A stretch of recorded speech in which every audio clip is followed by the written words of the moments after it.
Qingyu has traveled through, and what's even more tragic is that senior brother, senior sister, second senior brother, and second senior sister have also come along. Faced with the rampant locust plague, war and chaos, and a destitute family, Qingyu divined a divination. 10 lives in the same place, 9 lives in the future. Therefore, he decisively led his senior brothers and sisters to flee the wilderness and embarked on the great cause of farming, infrastructure, wealth, and peace for the world. No CP, keywords of the novel. Escape from the wilderness farming. Don't panic, the family's master of metaphysics has no pop-ups, escape from the wilderness farming. Don't panic, the family's master of metaphysics TXT complete collection download, escape from the wilderness farming. Don't panic, the family's master of metaphysics latest chapter reading. Chapter 1. Damn Heavenly Punishment. You are listening at novelfull.audio. Chapter 1 Damn Heavenly Punishment. The night is like ink, with black clouds pressing on the top, and wind and rain intertwined. Suddenly, there was a deafening roar, and a piercing 5 thunder struck the Xiaoqingyu hall of the Xianmen sect, directly hitting the 5 immortal beings in the center of the hall. The 5 immortals suddenly had a bright and empty head in front of them, making it difficult for them. In Bilan Village, Fuxian County, Guani County, Shuzhou, north of Daxia, 8-year-old Qingyu squatted in the center of his courtyard, staring seriously at several seemingly randomly distributed stones on the ground. For a long time, she let out a faint sigh and sat down on the ground, propping her hands up and looking up at the sky with a face full of resentment. Damn the punishment. The appearance of being surrounded by the upper hexagram, the lower hexagram, the water ridge, and the trapped hexagram represents her current situation. She is like the head of the Xianmen sect, but now she is trapped inside the body of a general named Zhao Zhi'er, unable to carry her shoulders or lift her hands. What's more, she is facing the dilemma of not being able to eat, and cover her body. How can she be so desolate? Qingyu's neck was slightly sore when she turned her head, and her gaze once again fell on the home in front of her, becoming even more desolate. 80% of the decayed wooden fence surrounds a half-collapsed adobe house, and as for the other half, it is uncertain how long it will last, as it is on the verge of collapse. On the left side of the bumpy courtyard, a thatched roof was supported by 4 thin wooden arms, and below it was a muddy stove. Beside the stove was a blackened and moldy chopping board, with several water tanks and jars with notches and missing corners placed underneath. It had been empty for many days. In a truly tragic situation, Qingyu couldn't help but curse in her heart, thief of heaven. She just rebelled against the fate of the common people with her senior brothers and sisters, and was punished by the heavens. A 5 thunder strike struck her into a household in Bilan Village, and she became the youngest daughter of this household at the age of 8. What was even more tragic was that her senior brothers and sisters also came one after another, and as soon as they arrived, they gave her a surprise. 4 thunderbolts rolled down, and the originally stubborn 2 embryo house finally bent down its spine and collapsed. 100 years of karmic fate, even cutting through death. In my previous life, I was from the same family, and in this life, I am a family member. Qingyu couldn't help but think, what kind of fate is it that makes me so resilient? When she used to be the leader, she thought she could hold on to these senior brothers and sisters, but now that she has come to this mortal hell, her heart feels a chill. She is not confident anymore. She hasn't had enough to eat for many days. This year, there has been a locust plague, with no harvest in the crops. Looking around, Bailin Village and even the entire Fu County are all covered in yellow soil, with countless people starving for a while. What's even worse is that we are currently in an era of war and chaos, with feudal lords constantly quarreling and fighting. We fight small battles every 3 days and big battles every 5 days, and the whole summer is littered with corpses. In times of chaos, natural and man-made disasters are the most devastating for the common people. Nowadays, most of the 10 houses in Fuxian are empty and have fled south, while the rest are only hovering between escaping and dying. Sitting a bit cold, Qingyu got up and planned to wander around the village. Considering her young age, her senior brothers and sisters went out to search for food, but they left her behind. She walked out of the courtyard and saw the girl standing at the door of her neighbor's house across from her.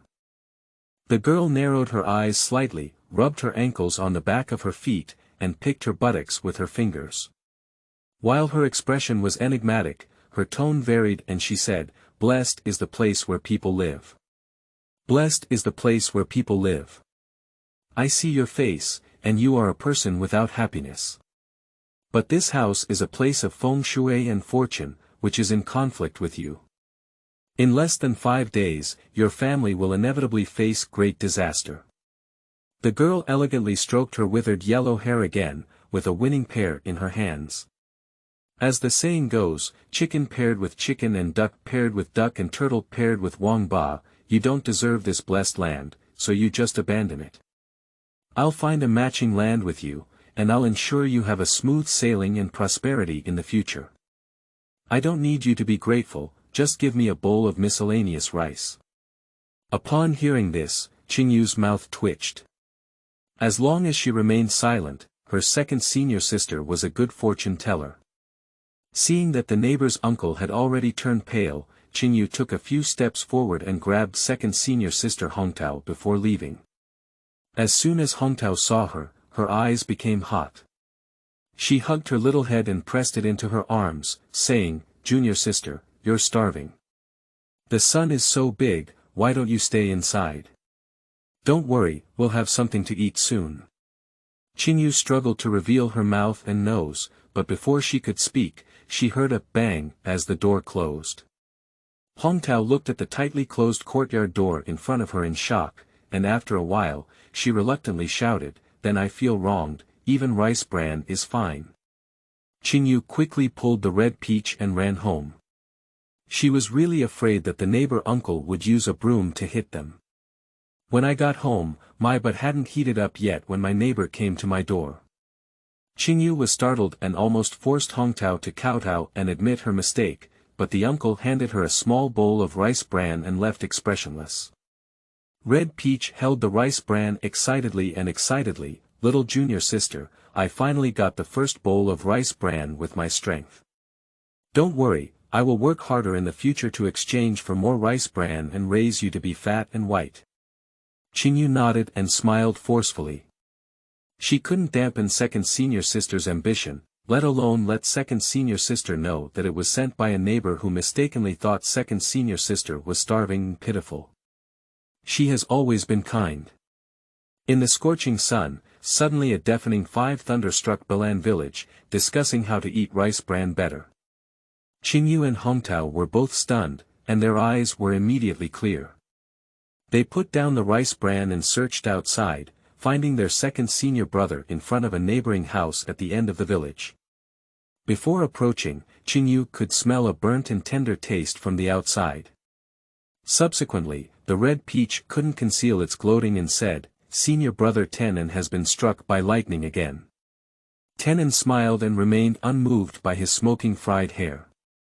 Instead, he gently comforted the middle-aged woman in front of him, who had been scared to the point of losing her blood. "Auntie, don't be afraid, fortune tellers often do this. Just chop a few more times and it will be as usual," he said with a sincere expression on his face. He said, "My aunt's birth date and birth chart are excellent. You are a noble person's destiny." The woman temporarily forgot about the sudden bolt from the blue just now, and her eyes were filled with joy and curiosity. "What noble person is he?" Tenon spoke gently and pointed to the 8 characters in his hand, carefully analyzing each sentence one by one. "Bingzi and Dingqiu Creek are in the water, with the water flourishing in their sun and declining in their ugliness. You should be cautious and afraid, treat people with sincerity and kindness. Although you are in a chaotic era, you will encounter very few dangerous things, the person you marry will be handsome and beautiful, and the son you give birth to will be intelligent and noble." The woman nodded in shock as she listened. Right. Every word you say is right. Everyone in this area knows that my husband is beautiful, my child is intelligent, and I am sincere." Tenon arched his hands and congratulated, Auntie, this is exactly the fate of the moon virtuous person. Although you are currently trapped in this pool of water, as long as the opportunity arises, your luck will soar to the sky, and the whole family will have endless wealth and beauty to enjoy. After listening to these words, the woman seemed to have grabbed a life-saving straw, and most of the bitterness on her face swept away. When she returned to her room, she soon grabbed a handful of wild vegetables and felt a bit embarrassed, saying, "There's nothing to eat at home. Take this bunch of wild vegetables, don't be polite." Tenon politely pushed back, and the woman politely pushed back. The two of them went back and forth, but in the end, Tenon disrespectfully accepted the wild vegetables and said, "Then I'll go back. Auntie, you're busy with your work." He approached the two junior sisters and raised the wild vegetables in his hand, smiling gently as usual. Qingyu revealed two cute little tiger teeth and obediently called out, "Second senior brother." Tenon gently rubbed her little head and smiled warmly, "We Qingyu must be starving." Qingyu shook his head and caught a glimpse of the sky that had become dark at some time. After a moment, his voice became heavy. "It's going to rainstorm. This place can't stay any longer. It's in the southeast." Tenon thought of the hollow thatched roof at home, handed over the wild vegetables to Qingyu, and went to find the straw himself. Red Peach left Qingyu and ran home. She had to hurry back and tidy up her belongings.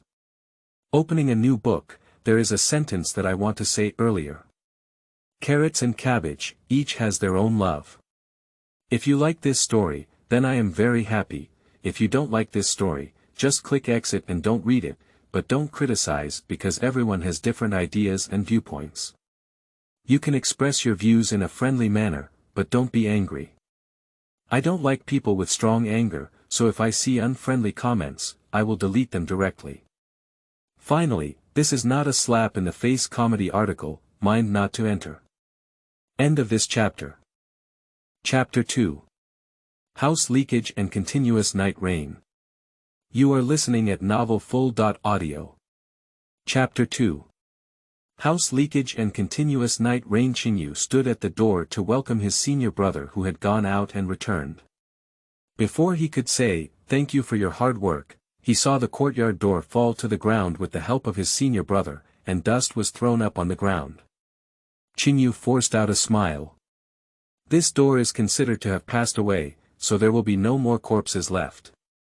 It's just right to be burned with firewood. Red Peach sat on the threshold, brushing 5 broken bowls with a curious expression on her face. Senior brother chasing the wind has never left a trace of where he has been. I wonder what treasure he brought back from this trip. Chasing the wind, she put down her backpack and took out a few plants of grass with great dissatisfaction. Liao Erzhan is so bald that even a monk feels inferior to him. These few medicinal herbs are still the ones I dug out from the cracks in the stones, and I don't know how much money they can sell. Her family is now poor and has no money. Hongtao pouted in disappointment, looking at Liao Erzhan in the distance with hopeful eyes. It seems that she can only rely on senior sister. Tenon came back with a bundle of straw in his arms and happened to collide head-on with the wind blowing at the door. He asked with concern, "Senior brother is back, did this trip go smoothly?" Xiaoqingyu pointed to a medicinal herb in his hand and said proudly, "Red lotus ghost, the holy medicine for prolonging life, isn't everyone pursuing immortality? It should be able to sell for a good price. We can only sell it."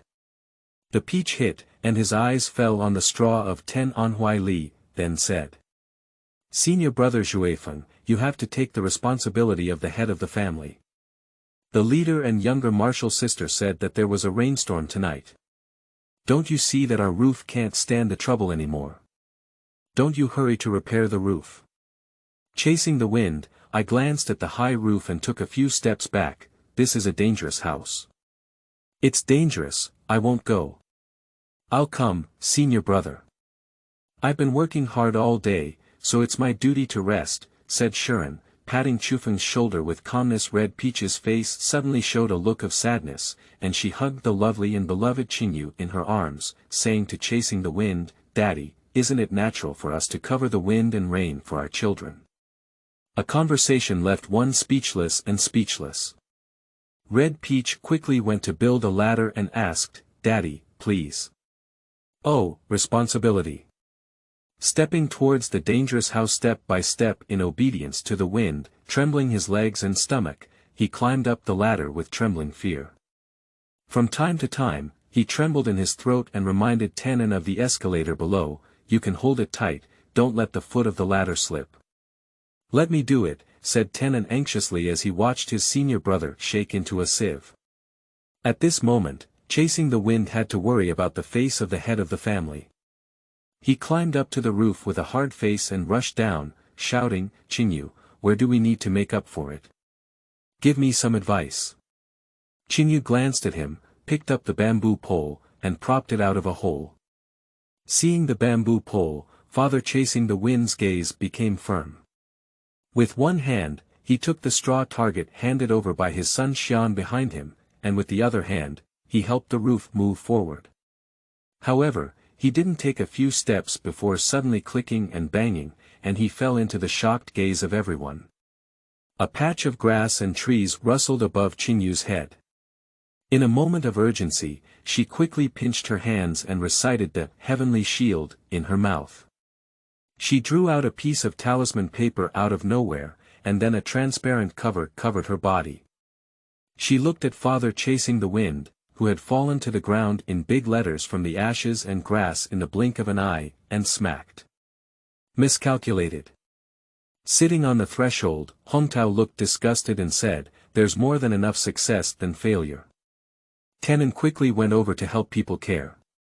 Chasing the Wind, I fell into a frenzy and was stunned for a while before finally standing up, feeling lost and covered in grass, wood, and ash. He looked at the hole above his head in confusion, waved his hand, and left. Red Peach ran up to the heavenly shield and blushed with excitement. "Senior sister, where did you get this talisman? We don't have any Taoist skills now, can't we draw talismans?" Although she had only been here for more than 10 days, she felt a sense of being separated from the world when she saw the things in the Xianmen. Wait a minute, it's indeed a past life, take it back." Qingyu withdrew the talisman and looked stunned. What did she do just now?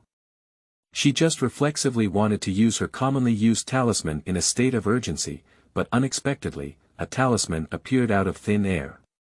She was overjoyed. Could it be that the thief pitied their misfortune and opened a back door for her? Her thoughts merged again, and suddenly a talisman appeared in her hand, seemingly confirming her thoughts. Upon seeing this, the Red Peach was so excited that she spoke incoherently and urgently asked, "Can you cast a spell to let us go back?" Qingyu shook her head with certainty, because just now, her consciousness returned to the Zunf Hall. Her consciousness flickered again and returned to reality. After repeated experiments, she reluctantly believed that her Zunf Hall had followed her to this mortal world, but it had no substance, but its effect was equivalent to that of a substance. She spread out her blank palm and tried her best to explain, "The Zunf temple came with me in the form of emptiness. The things inside can be taken out for use or stored inside, but you can't see or enter." Red Peach suddenly nodded at the chicken pecking at the rice, and then suddenly had a bright idea in her mind. "Is there anything to eat in the Zunf palace?" Qingyu glanced at her and said, "When did you see me eating and drinking in the Zunf hall?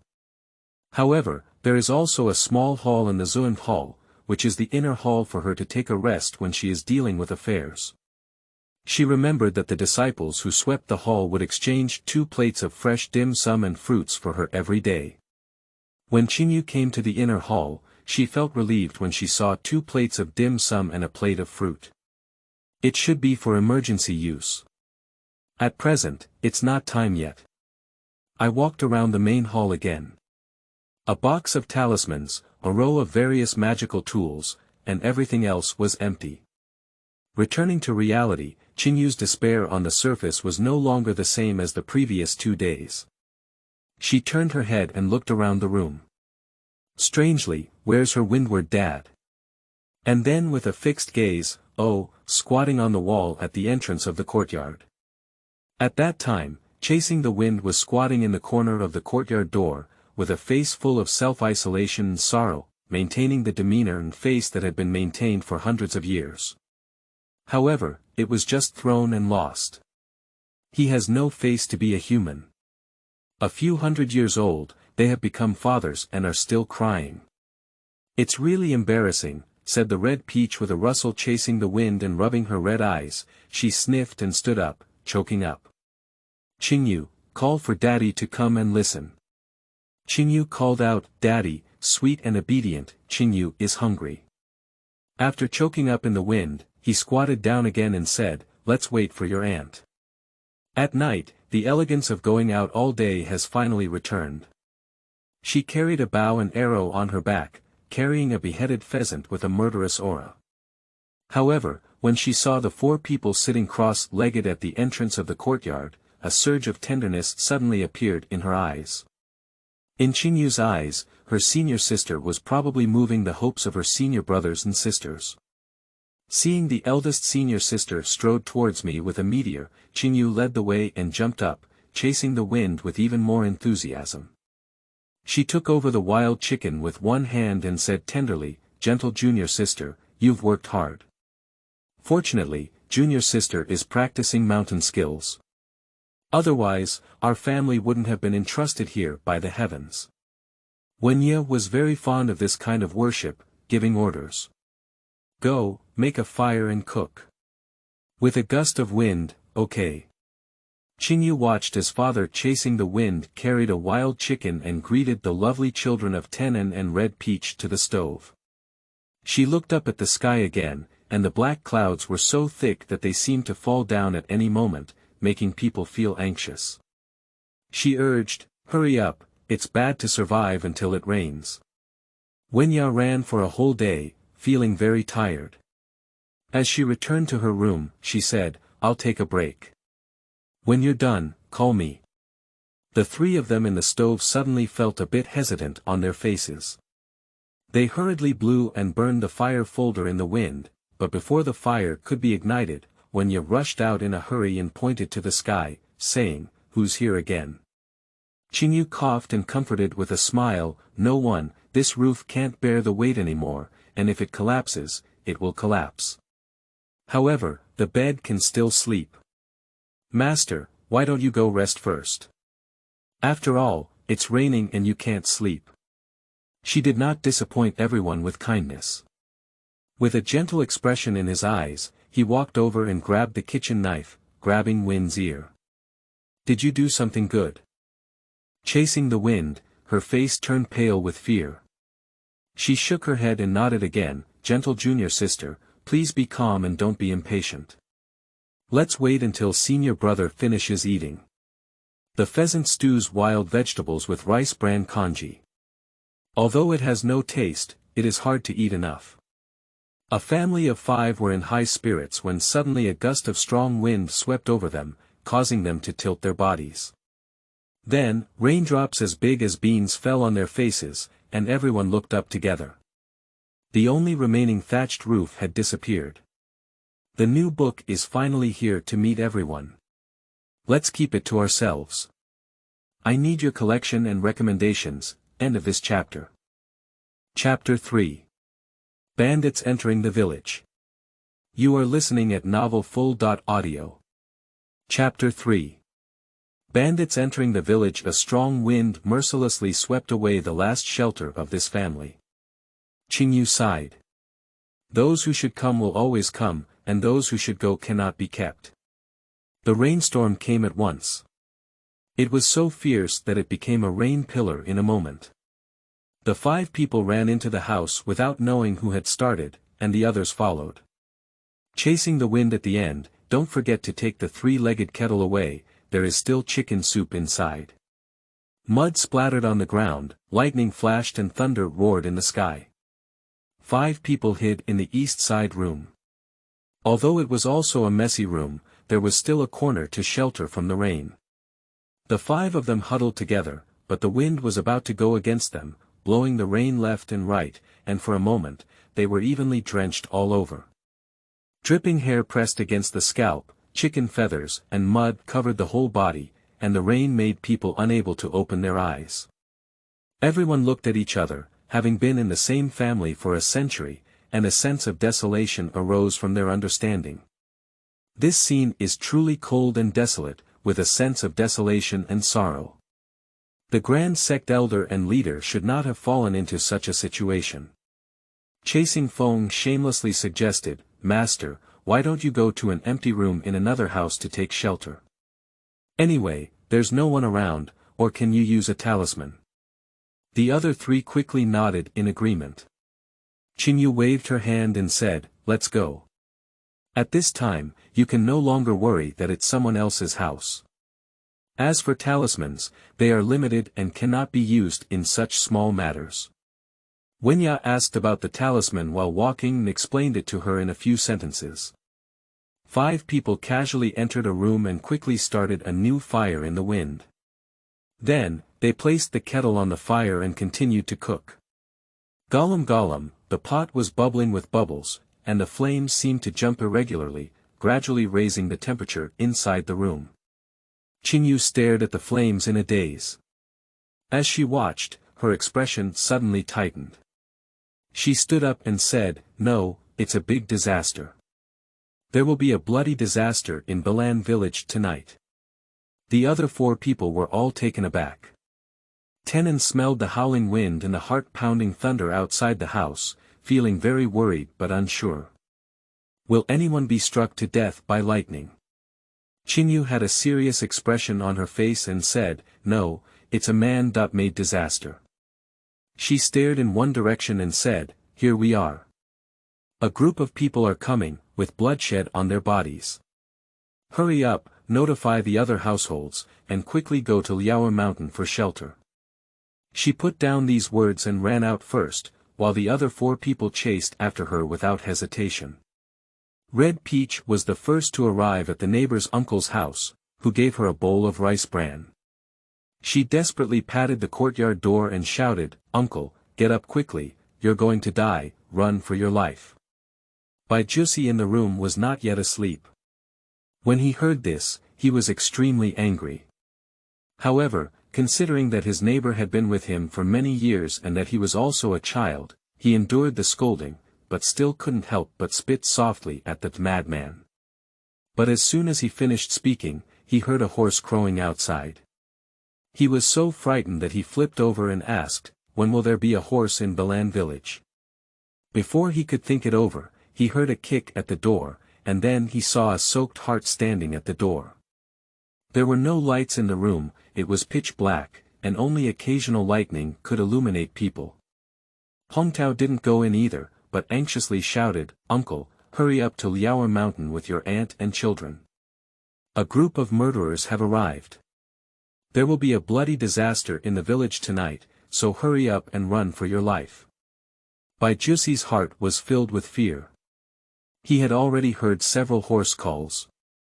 It was not uncommon to hear bandits entering the village to burn, kill, rob, and abuse these days.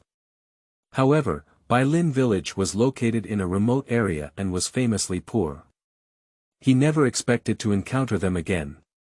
He didn't dare to have any doubts anymore, hastily left a thank you and turned around to grab his wife and 2 children. He didn't even bother putting on his shoes and ran out. As soon as he walked out of the courtyard, he saw a burst of flames gathering at the entrance of the village. He stared ahead in fear, thinking it was too late. Balan village has a long layout that runs straight from head to toe, with houses standing on both sides. Only the middle muddy road is passable. Due to rain, the muddy road is bumpy and muddy, and even if you step in and pull it out, your grass shoes can tear apart. Qingyu stood in the middle of the road, with her feet in the mud. She looked increasingly thin and frail, soaked all over. However, she tilted her head and squinted her eyes, her gaze sharp like a knife, and scolded the newcomer. "You bandits, the killing you have done in this life is enough for you to go down to 18 levels of hell. If you want your descendants to take shelter, do not repeat the killing and leave quickly. Otherwise, your descendants will never leave." A group of bandits were taken aback for a moment, then burst into laughter one after another. One of them laughed so hard that he almost rolled off the horse's back and pointed at the girl in front of the horse's hoof, saying, "Boss, this girl is quite funny. Maybe she has lost her heart." The leader's mouth curved with a sneer as he twisted his big knife, rode his horse, and approached step by step. His voice was fierce and cruel. "When I take care of her with just one blow, I'll save her from suffering in this world." As the blade of the sword flickered, speaking slowly and quickly, Qingyu's mind moved and he took out the Fushi Qin from the Zunhao. With one hand holding the Qin and the other plucking the strings of notes, it became an invisible blade. In the next moment, more than 20 bandits tilted their necks and fell to the ground, dying completely. With a loud bang, a 5 thunderbolt hit Qingyu's entire body. In an instant, Qingyu realized that he had brought the Fushi Qin into the Zunhao, and then spat out a mouthful of blood. The person was chopped into a mud puddle, but fainted to death. Standing not far behind her, Chasing Wind was scared out of his wits. He stumbled and stumbled over to help her up, reached out and still breathed a sigh. He also felt his pulse, but fortunately, it wasn't serious. He finally exhaled his pent-up breath, and his pale face softened a bit. The other few people also gathered around in panic. Wenya wiped the mud off Xiaoqingyu's face with a hand soaked in rainwater, and her voice trembled a bit. "How about it? Is it serious?" The 5 thunder bombing is the most common heavenly punishment in their Xianmen sect. The saying goes that the heavenly secret cannot be revealed, and the heavenly Tao has its own arrangements. As a member of the Xianmen sect, one can see through the heavenly secret, but if it is revealed, it will affect the way of life and result in heavenly punishment. So their faction is often shrouded in half-truth and half-falsehood, so that they can not only avoid heavenly punishment, but also guide people in their directions. As for whether that person can understand, it is another inexplicable opportunity. Tonight, there was a bloody disaster in Balan village. Normally, the 5 of them should not have intervened. The fate of these people was predetermined, but Qingyu forcibly saved this village. Although there were only about 20 people, the power of the punishment this day did not diminish. This strike was much more severe than the one that Tenon suffered in the daytime. Chasing the Wind, he comforted and said, "It's not a big deal. You can recover in a few days." A few people breathed a sigh of relief upon hearing this. Although Xiaofeng is not usually reliable, his medical skills have reached a state of extraordinary excellence. Chasing the Wind, he glanced at over 20 villagers in the distance and frowned, asking, "Did all these villagers see just now?" Xian shook his head and said, "I shouldn't have. I didn't even see how Qingyu Jr. sister took action when I stood in front of them. You guys blocked in front of me. That's good, otherwise it's hard to explain." Chasing the Wind, he picked up Qingyu. The rain was still falling, and he glanced at the villagers. Before he could even speak, his neighbor Baijusi took the lead and said, "Come to my house. My house is still spacious." A few people followed Baijusi into the room, and Jusi's wife consciously went to boil hot water. Soon, a sticky smell of rice bran came from her. Baijusi watched as the 5 of them were so wet that they couldn't even sit down, so he took out his own clothes. Taking a sneak glance at the clothes, the cabinet was empty. He was deeply moved, and at least the attack from the leader's junior sister was not in vain. Hongtao had just changed clothes and dried Qingyu's hair when she woke up. She rubbed her still painful forehead and said, "Where are we?" "The Baijusi family." As soon as she finished speaking, the Jusi daughter.in.law came in with 2 small bowls of mushy food. Seeing that Qingyu had woken up, she happily said, "Wake up, it's just time to eat something to warm her stomach." Qingyu red peaches are always shining brightly in their eyes. Although they have already been eaten, they are all good to eat these days. Who would think they are too much to eat? After this meal, they are not hungry. I hope everyone can provide more support and arrange tickets and collections accordingly. End of this chapter. Chapter 4. Escape from Wilderness begins. You are listening at Novel Full. Audio. Chapter 4. Escape from Wilderness begins in the Baijusi family hall. In addition to chasing the wind, there were also representatives of 5 households. At that time, everyone sat together, discussing where to go in the future. As for the bandits at the village entrance, everyone remained silent. However, tonight's incident did sound an alarm for them. This Balan village really can't stay any longer. Heading southeast. Chasing the wind first spoke, you can find vitality in the southeast direction. After a moment of thought, Baijusi shook his head and objected, no, the southeast direction is Qingyu, which is adjacent to the state of Mu.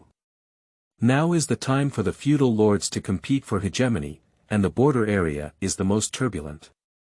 Isn't this going to be like drilling into a wolf's den? When Baijusi was young, he followed a caravan to do business and traveled north and south. Later, he accumulated some money and settled in the village of Balan. His family was also the most prosperous in Balan. His words are naturally convincing. The other households nodded, and one of them said, the people who walked before were all heading southwest. Southwest is the capital of Daxia, and I think the only safe place now is the capital.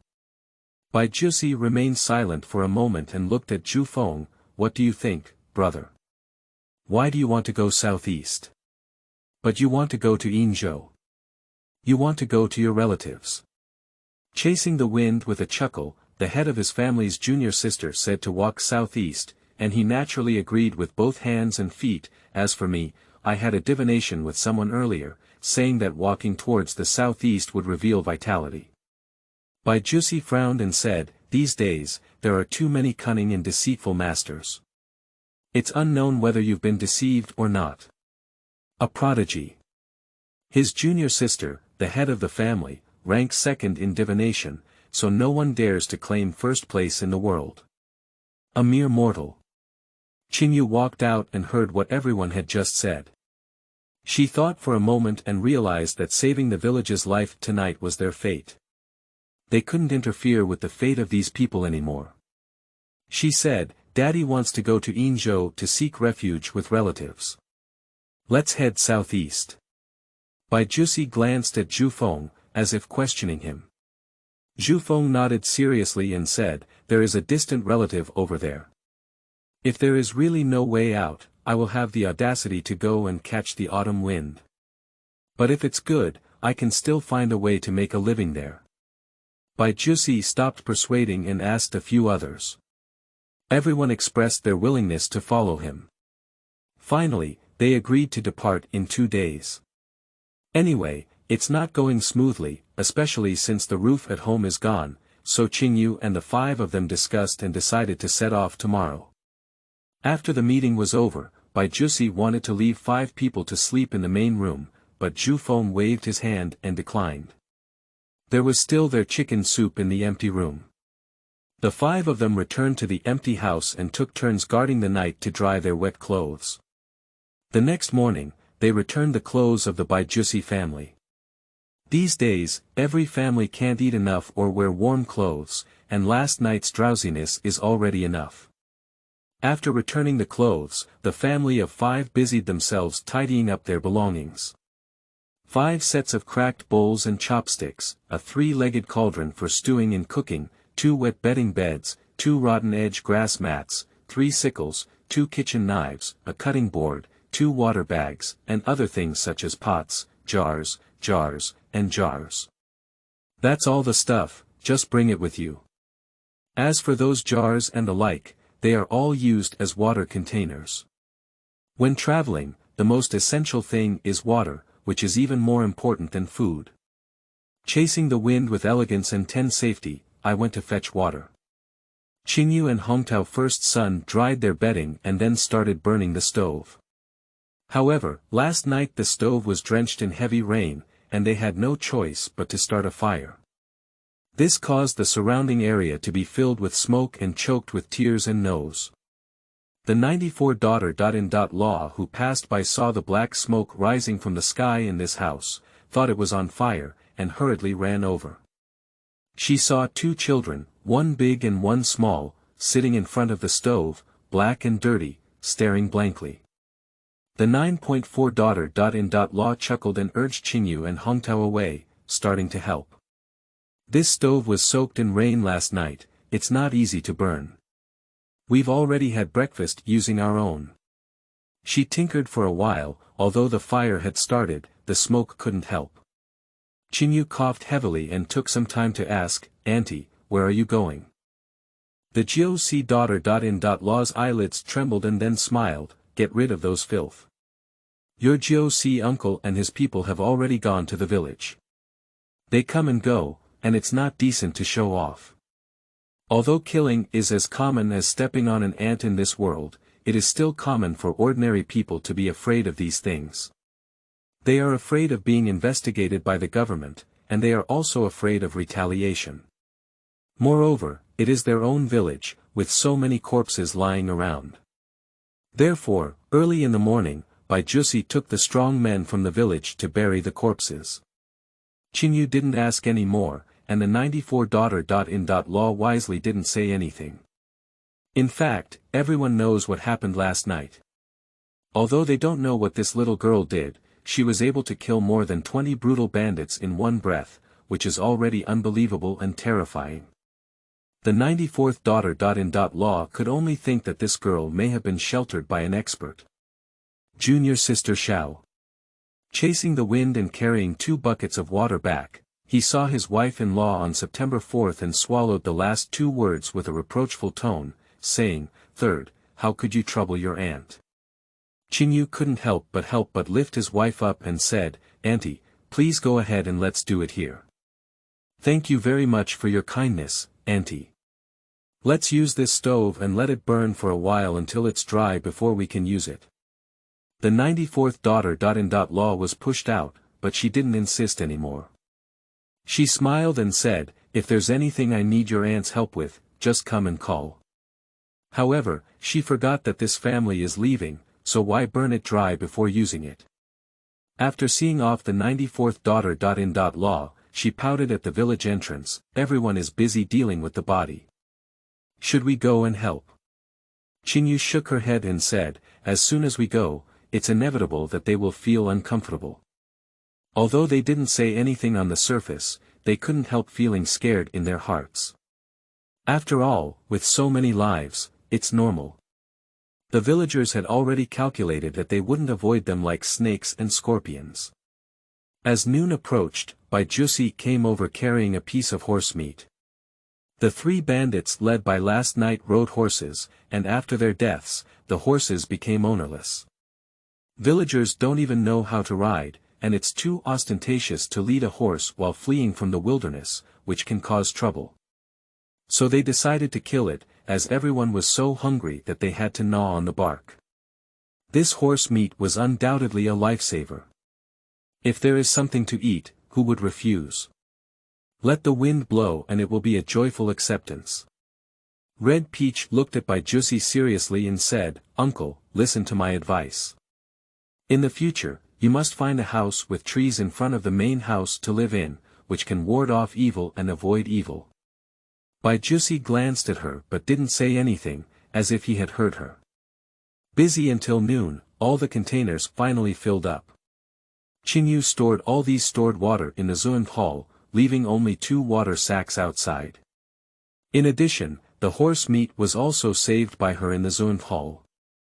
After more than 10 days in the mortal world, the 2 plates of dim sum and fruits in the Zun hall were still the same. Qingyu concluded that the Zun hall could solidify time. At that time, the bedding had already dried and everything was neatly packed, but the sun was too bright to travel easily, so the few people decided to take a nap first until it was already low before they were ready to leave. Chasing the wind and being gentle carried a backpack alone, bearing all the weight. There is a pile of things searched for in the morning in the backpack. Although these things can also be placed in the Zun hall, they walk empty-handed and fall into the eyes of others, so it doesn't look like it. They don't weigh much on both sides, so let's carry them for now. After bidding farewell to the others in the village, the family of 5 resolutely embarked on the road of leaving their hometown with a longing for the future and a determination to fight the difficulties to the end. They strode towards the stars with boundless passion, and joy filled their bodies. They were finally able to get rid of the miserable situation. They were ambitious until they climbed 2 hills and dozens of ridges, walked out of a mere 20 miles, and exhausted themselves. Calculating the time, this journey took almost 2 hours. If it were a flat road, it would have gone straight to the next village. However, Belan village was already in a mountain valley, and the journey was short and time-consuming. As the sky gradually darkened, there was no hope of walking to the next village. The 5 of them had to face a serious question. Where to sleep tonight? Red Peach's legs trembled as she climbed the mountain, but she saw the eager and hopeful gazes from everyone and felt deeply responsible. So, enduring fatigue, she waved her fingers and pointed in a direction. I have found an excellent feng shui treasure land. Under the leadership of Hongtao, the 4 of them spent nearly an hour climbing up a mountain with the highest terrain and the best view. This place is open on all sides, with a panoramic view of the 5 lakes and 4 seas. It is indeed a feng shui treasure land, but it is a bit high and cold. Qingyu shuddered, with a slight sourness in her eyes. There was nothing around her, not even a leeward spot. If the heavens had mercy, they would not have frozen to death here tonight. Red Peach felt a bit embarrassed as she stepped on the ground with her feet and said, there are photos in front and supports behind here. It's a treasure trove of feng shui. Qingyu stretched her neck slightly and glanced at the cliff ahead. After thinking for a moment, she couldn't hurt second senior sister's heart. She politely said, we don't deserve this feng shui treasure land. Let's go somewhere else. Baby, leave more messages, collect more, recommend more, support more, I need you all. End of this chapter. How about hitting you in chapter 5? You are listening at novelfull.audio. How about hitting you in chapter 5? It was already completely dark, and it was inconvenient to go down the mountain. A few people walked a little distance down the mountain, found a place against the wind, and then set up camp. Shiren and Hongtao were responsible for picking up firewood and burning the fire, while Zhufeng and Wenya were responsible for building the shed. Qingyu shook her little feet and looked at the stars in the sky. Suddenly, she was overjoyed and quickly took out the Qiankuan bao from the Zuan hall, throwing it to Wenya. Auntie, there are birds in the sky. Wenya's heart softened when she was awakened by the milky voice, but her face was very sharp. Speaking quickly, she grabbed the Qiankuan bao, bent her bow, and drew an arrow. With a few whoosh sounds, the 3 flying birds fell down. Her eyes swept over Qifeng, who then ran to pick them up. Qingyu chuckled inwardly. One likes to be a father, and the other likes to be a mother, which is quite different. Wenya couldn't put it down and touched the Qiankuan bao for a while, then handed it to Qingyu. This ancient artifact was used to shoot birds, which was truly a waste of talent. She had to make a stronger bow and arrow herself. Now, with this one in her hand, she can only shoot wild chickens and rabbits at close range. Red Peach looked at the 3 little birds in Chasing Wind's hand and suddenly regained some face. I'm right. If this place is not a treasure trove, how can there be birds that have already flown away? Qingyu nodded seriously and said, thanks to senior sister Hongtao. Then she took out the water from the Zuan hall and together with Zhufeng, cleaned up the flying birds. Wenya inserted 4 fingers thick wooden sticks and looked at the 2 small grass mats. Feeling embarrassed for a moment, she thought for a moment and called for Tenon. After saying, let's go out for a trip, she left the camp. Red Peaches set fire to the fire, and then placed the 3-legged kettle filled with water on top of the fire. After the water boiled, he threw all 3 small birds and some horse meat into the air, feeling a wave of pride in his heart. Cooking was not a difficult task, and the elder of the Xianmen Medical Pavilion was indeed a good seedling who knew everything. Half an hour later, Wenya and Xian returned, each holding a large bundle of fine-leaved grass and a bundle of vines. Wenya's clothes were still carrying something, and when she put them down, everyone was overjoyed that they were mushrooms. Qingyu looked at the shaking of Red Peach's head, and now senior sister feels that her face has returned. Before we set off tomorrow morning, let's go to the mountains to pick mushrooms. It just rained the day before yesterday, and there were many new mushrooms growing on the mountain. Wenya said as she picked up a strand of grass and pulled out a vine. The vines were stacked in pairs, crossed after building a strand of grass, and then crossed again after building another strand of grass. This process was repeated repeatedly, and soon a simple yet usable thatched roof was woven. Wenya started to weave the second one again, and after finishing, she connected the two tops with vines in the middle, creating a square top that can be folded and opened in half. On the other side, Tenon has already inserted 2 rows of wooden sticks that are high in the middle and low on both sides. Elegantly lifting the grass roof, a barely sheltered shed became. This shed will be placed in the Zuanth Hall in the future, and you can take it out when you need it, which will be much more convenient, Wenya said with satisfaction. Chasing the wind, she quickly spread 2 grass mats on the ground and took out 2 blankets. She walked up and comfortably wrote, "This is even stronger than our shabby house."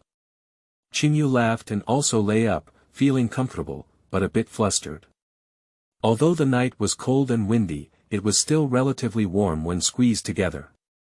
The fire occasionally made a few crackling sounds, and the tree shadows grew old.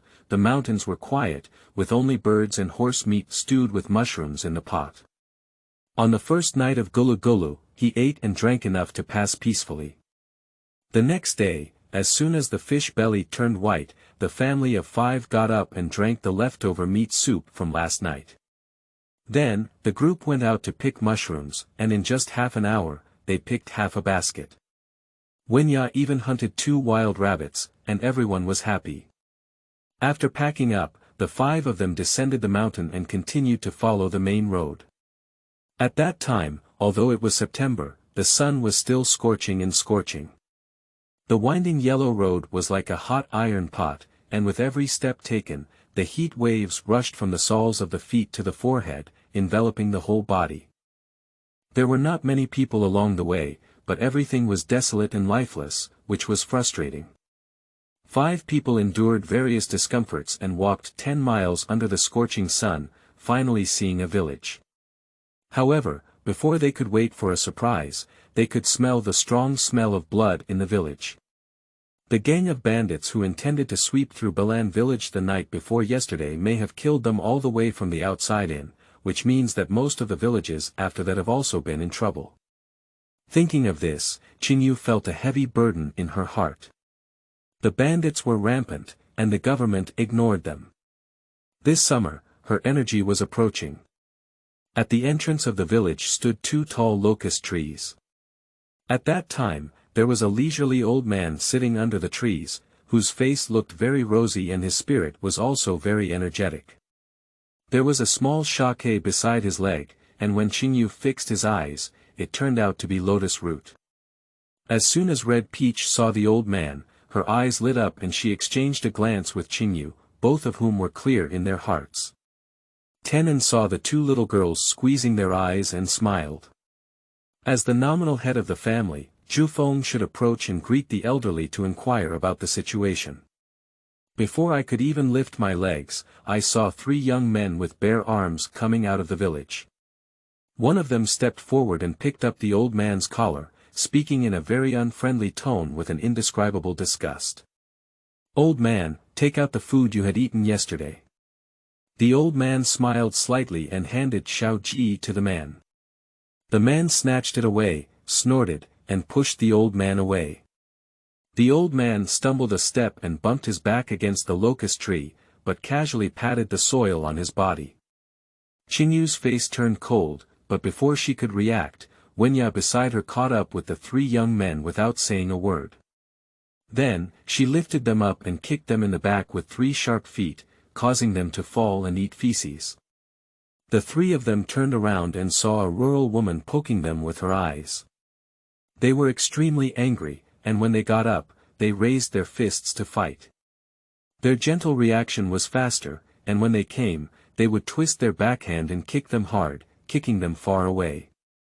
However, in about 10 breaths, the 3 of them lay on the ground, and the emperor couldn't get up. Elegant and merciless, she stepped on the finger of the leader, who immediately screamed in pain. "Take it out," said Wenye coldly. The person thought that Wenye was going to grab food, but without hesitation, he pushed Xiaoqingyu out and said, "Here you are, here you are. If you still want it, go catch that old man. As long as he takes action, you can find anything. I begged the female hero to let me go." Wenye lifted the man's collar and said, "Dog thing, if anyone gives you food, go give him a kowtow." The person was taken aback for a moment and realized that he was trying to make amends for the old man. He had a resentful expression on his face and said, "He's a monster and has magic. No one else can find food, but he can find it. He also attracted bandits and killed most of the villagers. I won't kowtow to him even if I die." Wenye's violent temper immediately gritted his teeth and said, "If you don't repent, I will send you to the west today." At the end of the conversation, not only did it scare the 3 young men, but it also made the old man's face turn pale. The old man waved his hand repeatedly and said, "I can't use it." He came forward and advised, "Mvexia, you're kind-hearted. I understand that these people haven't committed any major mistakes and don't understand. I hope Mvexia can spare them." Looking at the old man with a gentle and resentful expression, he said, "They are bullying you like this. Are you still trying to speak up for them?" The old man was confused.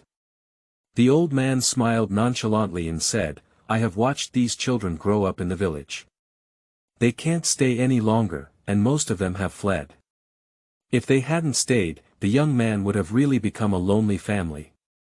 He was already old and it was unlikely for him to escape through mountains and rivers. Besides, he didn't want to escape. If he had come, he would have lived a peaceful life." Upon hearing these words, the 3 young men's expressions became somewhat complicated. When Yasong let go, but his tone was still fierce and threatening. "If you're so ungrateful, I'll definitely beat you all up." The 3 of them reluctantly got up and were about to leave, but Qingyu stepped forward with a tone that was neither cold nor indifferent, as if standing at the top of the 9 heavens. "The vertical eye is shallow, and it turns out that monsters and purple treasures are indistinguishable. This is the fate of the virtuous and noble people. With the help of heaven, they were born into this place. We hope that in the future, we will not reproduce foolishness, accumulate good deeds, and bring good fortune." The 3 of them looked at the little girl in front of them. Although she was just a village maid, when they said these words, it was as if they were an expert in Taoism, which was irresistible. The 3 of them were all stirred up in their hearts and quickly ran away, bowing in unison. The old man shook his head with a smile and looked at the 5 members of Qingyu. "Everyone, come and help us. I am grateful to you all. There is a lotus root field in front of the village. Why don't you come with me? I will give you some lotus roots. The disaster will be even worse along the way, and the journey will only become more difficult." The old man brought 5 people to the lotus root field in the village. The lotus root field was not big, and there were traces of flipping over everywhere. The old man stroked his white beard and smiled, "It's not their fault. God bless us. There seems to be endless lotus roots in this lotus root field, but only I can dig them. Even if others have searched through this lotus root field, they can't find half of it." On the dark cuisine of true practitioners, 1 pot stew. End of this chapter. Chapter 6. Xiaoqingyu's Self-Help. You are listening at novelfull.audio. Chapter 6. Xiaoqingyu's Self-Help. Half a basket of lotus roots was obtained from the old man, and the family of 5 continued along the road. However, as the old man said, the road became even more desolate, and they walked for 5 consecutive days. Not only did they not find anything to eat, but they also almost reached the bottom of their food reserves. The scorching sun rises on time every day, and at that time, it's only midnight when people start sunbathing. However, if they don't walk at this time, it will be even more difficult to move by noon, and they can even faint from the sun. Qingyu was panting heavily, enduring the sudden pain in her temples and moving forward step by step with difficulty. Her soles have already worn several blisters, which rub against her grass shoes, causing her every step to be painfully painful. Sweat slid down her forehead into her eyes, causing a piercing pain. Qingyu blinked hard and wiped it with her sleeve. Wenye, who was walking beside her, saw Qingyu's step deviate and felt heartbroken. She squatted in front of Qingyu and inexplicably pulled her onto her back. A few days ago, the elegant and windy backpack was placed in the Zuan hall, and since there was no one along the way, it didn't matter whether it was eye-catching or not. They are already considered the last group to escape. Qingyu was moved and embarrassed. She had already been easily carried away by her senior brother and sister, but her original body was too weak. Senior sister is also tired, so I should come down and walk on my own, she pleaded. Wenye gave her a sidelong glance and said, "What senior sister, call her Anyang. Children should listen to adults. Besides, this is not much for your Anyang. The Xianmen Wushu mountain aims to practice physical fitness, so elegance is also the best physical strength among the 5 people. Although her physical fitness may not be as good as before, her mental strength is strong, so the current hardship and exhaustion are not a problem at all." Upon seeing this, Hongtao pitifully shouted, "Daddy, Tao Tao also needs to carry it on her back." Chasing the wind, she trembled and gave a ghostly glance at her, then immediately walked out of the distance with a gust of wind under her feet. Red Peach pouted with anger and drew a circle in her palm. "Draw a spell to nail you to death." Tenon was also tired and sweating profusely, but he looked at his second junior sister with a resentful expression on her face and said kindly, "If junior sister doesn't mind, senior brother can still walk on your back." Red Peach gave him a disdainful look and shook its head before leaving. At around noon, the 5 of them took a temporary break at the foot of a sunny mountain. Qingyu took water, a pot, and the last bit of meat and vegetables from the Zuan temple. Wenya and Zhufeng were responsible for picking up firewood and cooking, and the 3 children rested. Qingyu took off her grass shoes and walked for 6 or 7 days in a row, climbing mountains and waiting on the Lus road.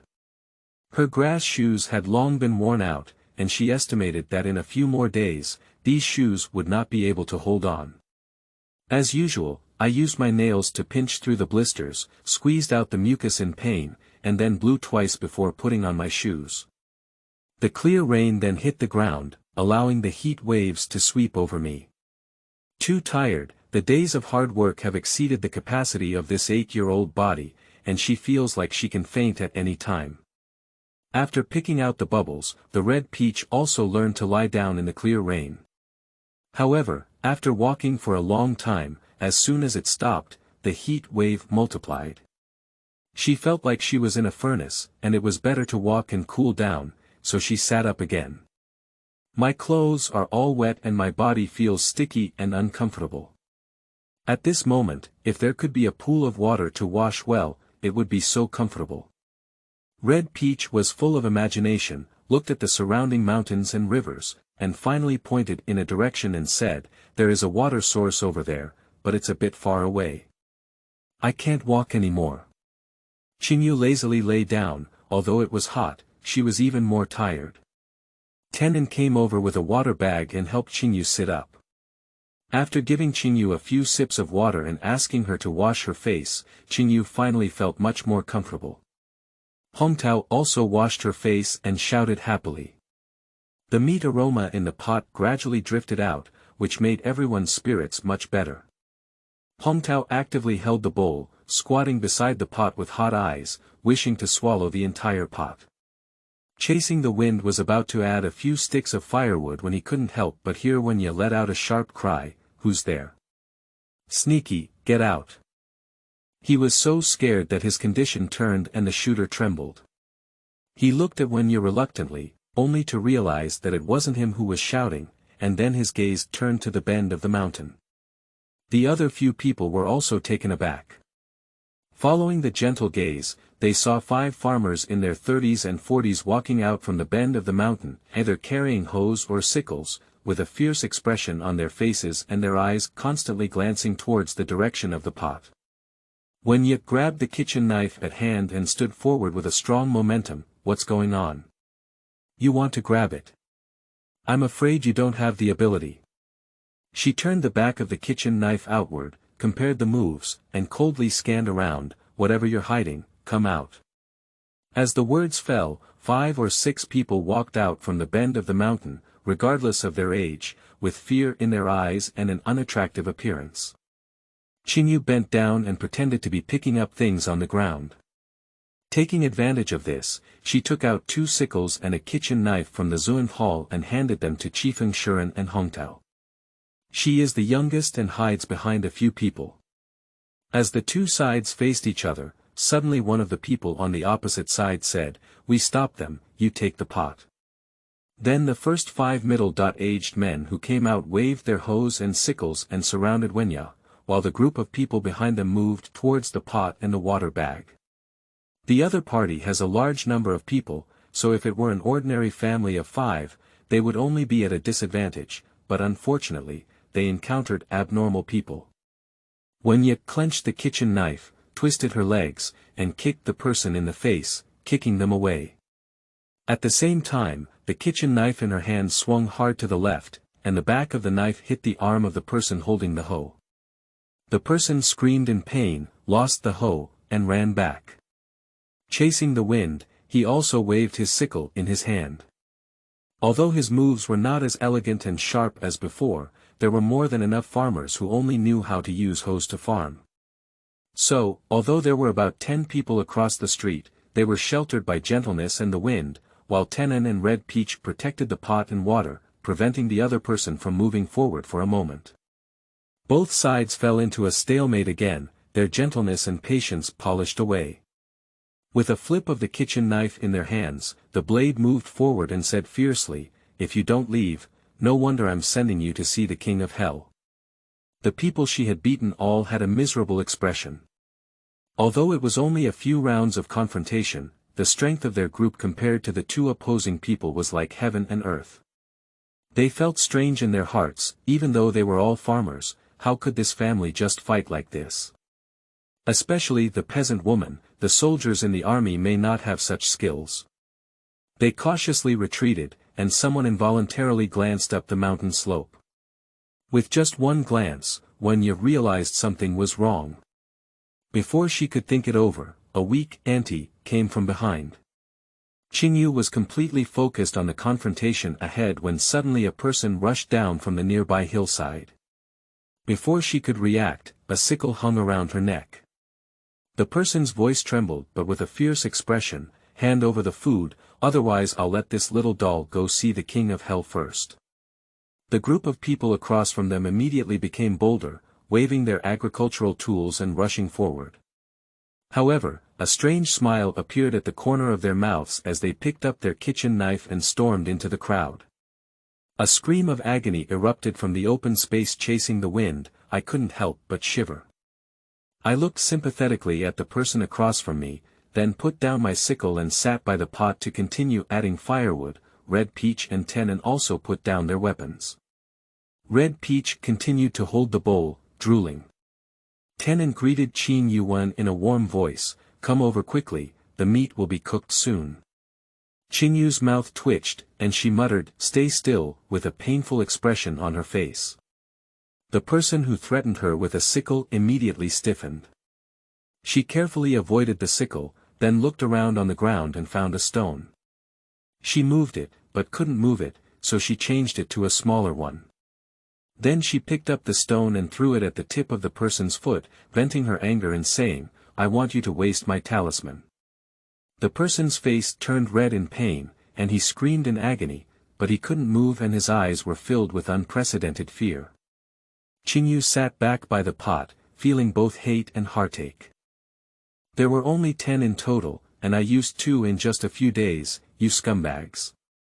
Poor thing about her young age, she had to save herself when she was in trouble. Ah, Red Peach smiled nonchalantly and said, "Don't worry, practice slowly in the future. There will be talismans, everything will come." End of this chapter. Chapter 7. This can be eaten. You are listening at novelfull.audio. Chapter 7. This can be eaten. After elegantly cleaning up the troublemaker, the farmer thrust his kitchen knife into the ground with a fierce force, saying, "If anyone dares to take another step forward, this knife will see blood."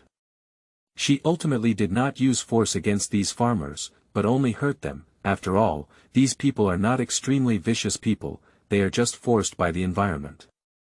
Sitting down in front of the pot, the family of 5 began to eat. The beaten farmers finally stood on the outskirts of the kitchen knife, not daring to approach a step. A group of people stared, and suddenly, someone knelt down first and pleaded softly, "Kind-hearted, please give us something to eat. Don't ask for too much, even if it's a mouthful of soup. My whole family hasn't eaten for 3 days, and my child is starving to death. Please ask kind-hearted people to give us something to eat." After saying this, he kowtowed with a ping-pong. With him taking the lead, everyone else paused and knelt down, either saying that they shouldn't have caused trouble just now, or that good people have good karma, or that they don't eat. It doesn't matter as long as they can give the child a bite. For a while, the sunny hillside was filled with crying and howling, which was heart-wrenching. As these people knelt, a group of women and children emerged from the bend of the mountain. They either held the children, or carried backpacks, looking eagerly at the 5 people eating on their weathered faces. The woman and the children also knelt down, at least 20 or 30 people in this group. Wu Yangyang knelt all over, and the cries of the children, the kowtow of the husband, and the pleading of the wife made the 5 of them feel like they were carrying a light on their backs. They can't eat anymore, so many people are kneeling, and eating at this moment is undoubtedly torture these people.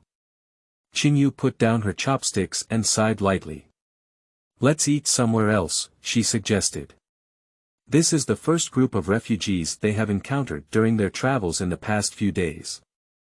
Although she really wants to help, she also wants to live on her own. Moreover, the food in the pot is not enough, and she is powerless. The only thing she can do is to make these people invisible and clean. She stood up and walked to the corner of the back slope, took out the basket from the Zun hall, and then returned. The family of 5 quickly finished packing up, and finally, Chasing Feng carried a basket on his back and took the lead in leaving.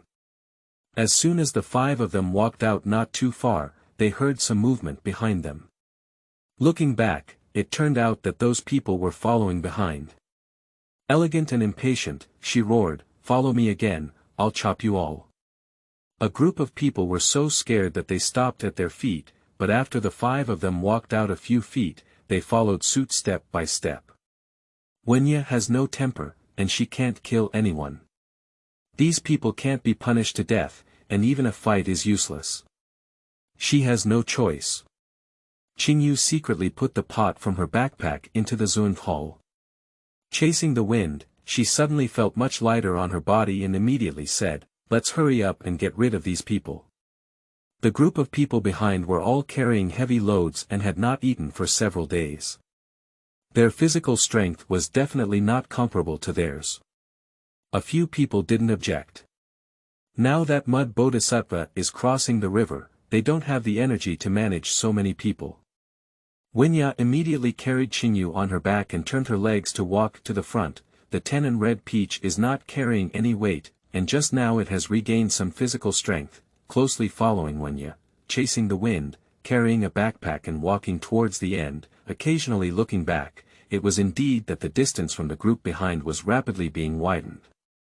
After traveling so fast for 2 miles, we finally couldn't see the follower anymore. The 5 of us were hot and tired, so we temporarily stopped drinking water and took a nap. Chasing the wind, my stomach was so hungry that I saw a hillside and said, "Go up the mountain, eat something before you leave." They climbed a little distance up the mountain, finally found a flat spot, took out the pot again, and started eating lunch. The pot was stewed with horse meat, wild mushrooms and lotus root, which was the last thing they had to eat. The rest was the 2 plates of dim sum and 4 apples. If we can't find anything to eat, we'll have to go hungry. When Ye looked around, not much better than Liaoer Mountain, bare and not much green. They had encountered many such mountains before, and she ran all over but couldn't find any prey. Qingyu felt sad in her heart.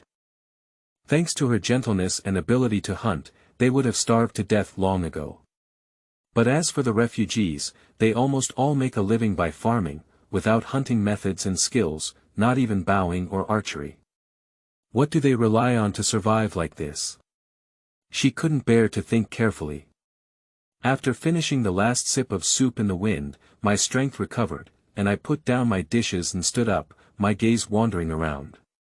Suddenly, his gaze fixed, and he walked a few steps to a tree. Feeling the tree, his face was full of joy. Elm trees, there are elm trees here.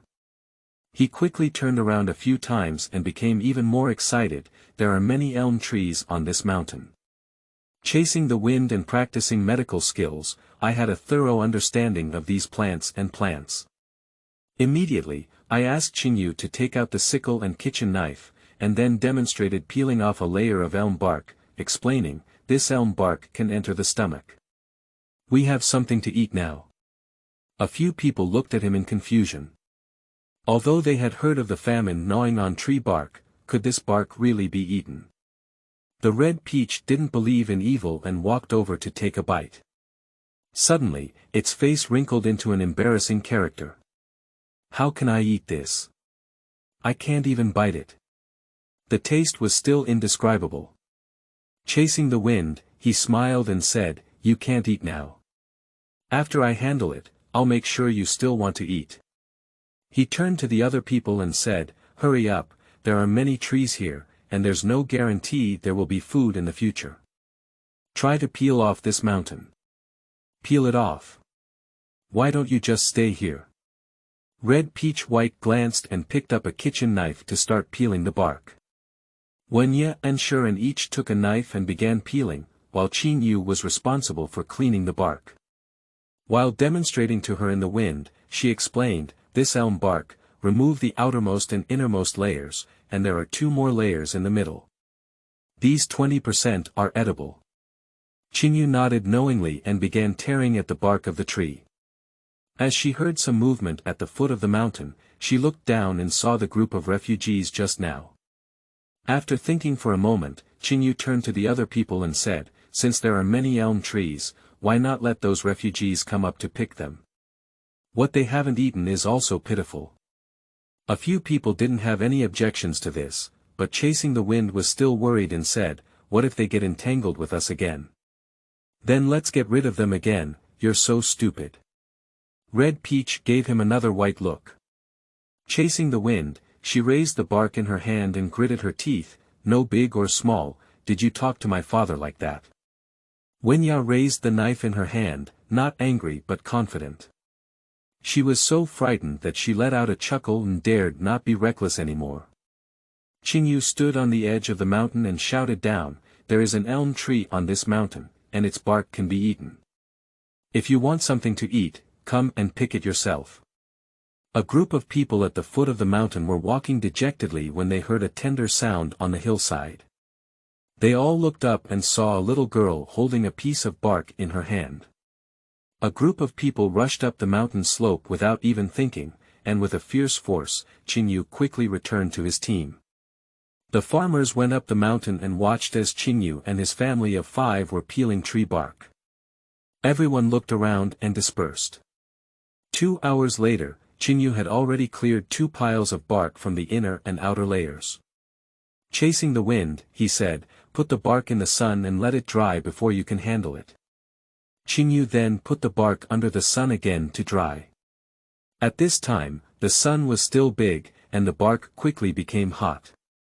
Qingyu occasionally flipped the bark over. While she was drying the bark, the 4 of them continued to peel it.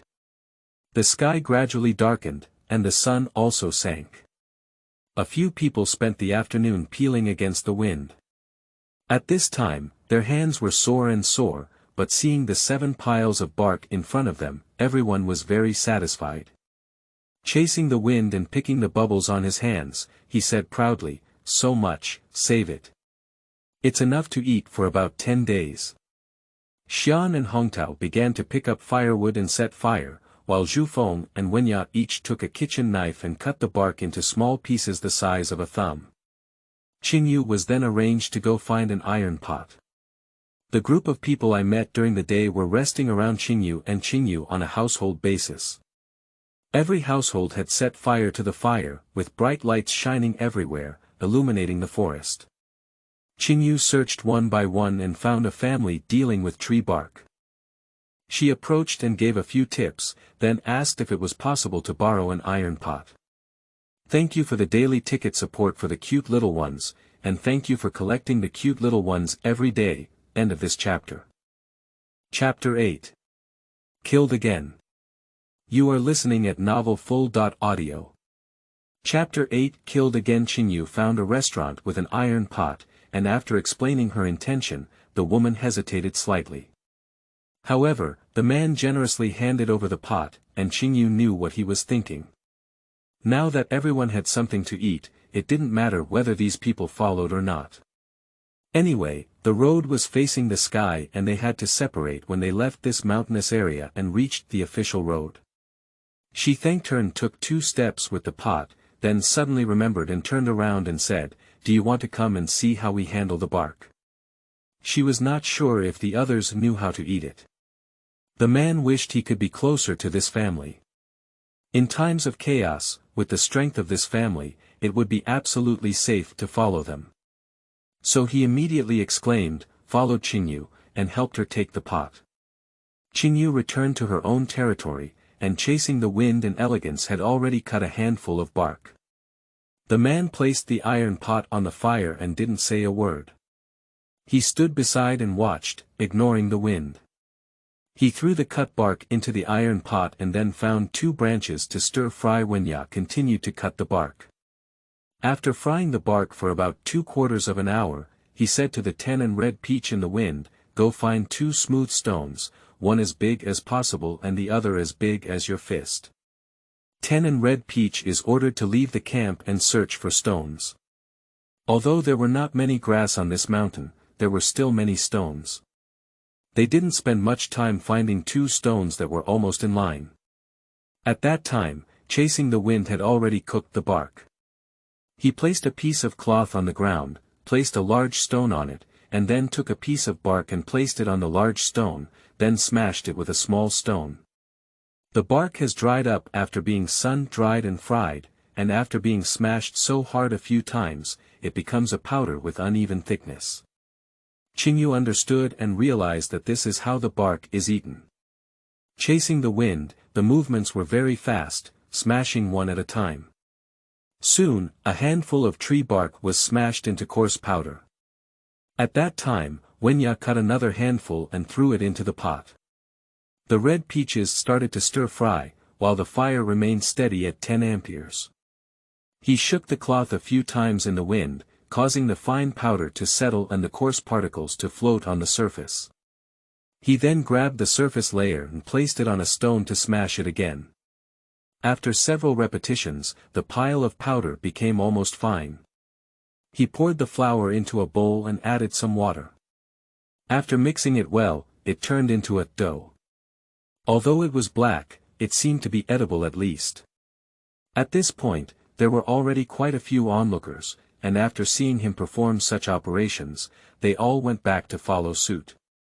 After grinding the bark powder for over 2 hours, the 5 members of Chasing the Wind were all exhausted, but now the finished products are enough for them to eat for 2 days, so they took a temporary break. Qingyu returned the iron pot. At that time, the sky was already completely dark, and most families had already laid down, whispering to each other, while some strong men continued to bark the trees. Qingyu looked at the sky. There were no stars tonight, and although it wouldn't rain tomorrow, it wouldn't bask in the sun either. She breathed a sigh of relief, feeling that rushing through the scorching sun could really be exhausting. She relaxed both physically and mentally. Bandits are here. Suddenly, someone's shout came from the quiet forest, and the voice broke through the air. Qingyu flipped over and sat up. Looking around, everyone else was also flustered, frantically packing their things. Qingyu didn't care about anything else, so she immediately picked up something and put it in the Xuannu hall.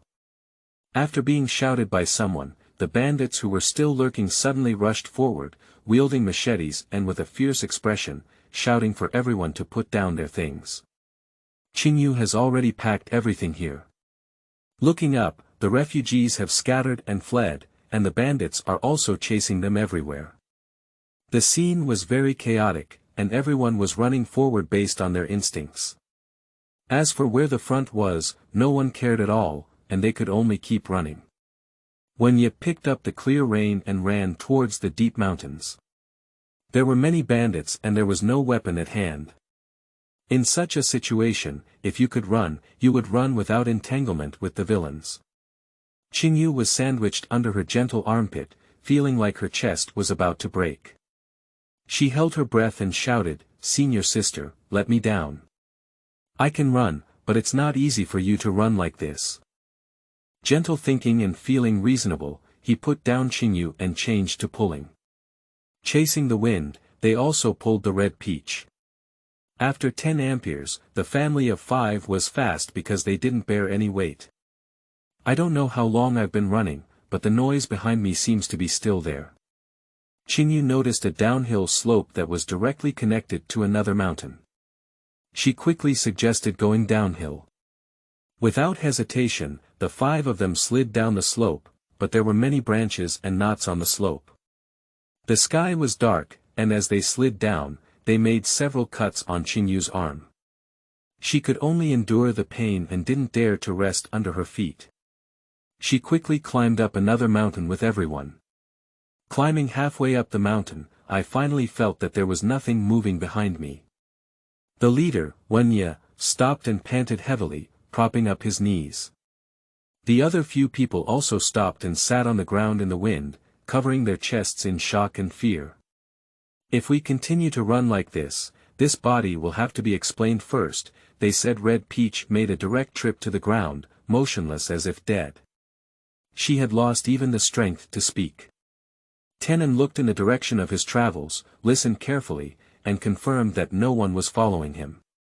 Only then did he relax a bit and sit down, breathing hard. Qingyu felt a knife-cut pain in her throat, and due to running too fast, her brain also felt dizzy. She took out a water bag from the Zuan hall and handed it to Wenye Zhufeng. She and Hongtao Shiren drank one, and after a few sips of water, their breath gradually calmed down. After calming down in the wind, he began to look at the mountain slope under his feet. After a moment, he suggested, "Why don't we climb over the mountain tomorrow? The road is bare and scorching, and there is a possibility of encountering bandits. Although climbing the mountain is tiring, we may even encounter wild chickens and rabbits."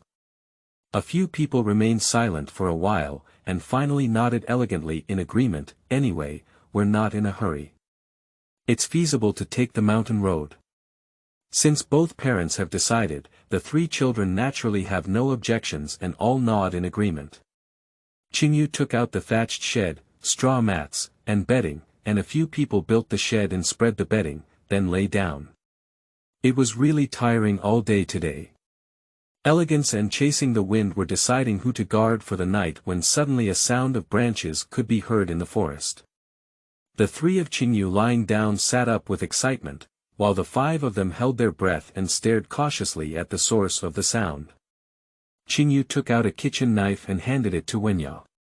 Wenye glared fiercely and shouted in the darkness, "Who's there? Come out." As soon as she finished speaking, a few people rustled out of the darkness. Under the faint moonlight, Qingyu saw that it was the family that borrowed the iron pot from her. It was also a family of 5, with 2 daughters, 1 big and 1 small, and a boy who looked 4 or 5 years old. The man in charge smiled pleasantly and politely, waving his hands and saying, "Don't panic, Vexia. It's us. We just lent you an iron pot. My name is Zhao Qian." Pointing at the woman again, he said, this is my daughter. La Tong. We are from Zhao village. When we ran away earlier, our family followed you, but you ran too fast and left us behind. It was easy for me to find you all the way. Zhao Qian took out 5 xia copper coins from his arms, feeling both embarrassed and distressed. I only have these 5 copper coins on me, and I hope the female hero can protect us for a while. When we leave this mountain, we will go on our own. I won't trouble you again.